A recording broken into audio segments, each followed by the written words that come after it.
Hey, this is PrintFix. Today I'll show you why the printhead on an Epson printer can get stuck in the middle or on the left side while printing.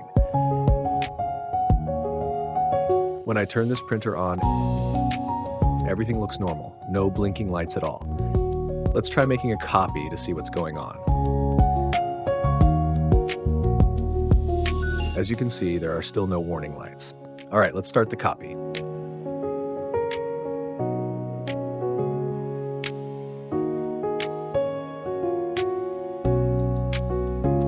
Now the paper stops right in the middle, and a moment later, the lights start blinking.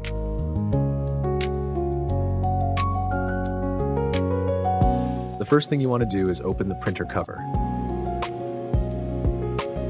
You'll usually find the printhead stuck on the left side or sometimes in the middle. The first thing you should check is this small, flexible cable right here. This is called the encoder sensor cable. It tells the printer where the carriage is and how fast it's moving, using an optical sensor connected to the main board. That's what allows the printhead to move smoothly. So take a close look at this cable. In about 70% of cases, a carriage getting stuck in the middle or on the left side is caused by a damaged encoder cable.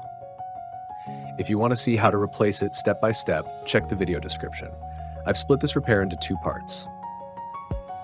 All right, hope this helps and happy printing.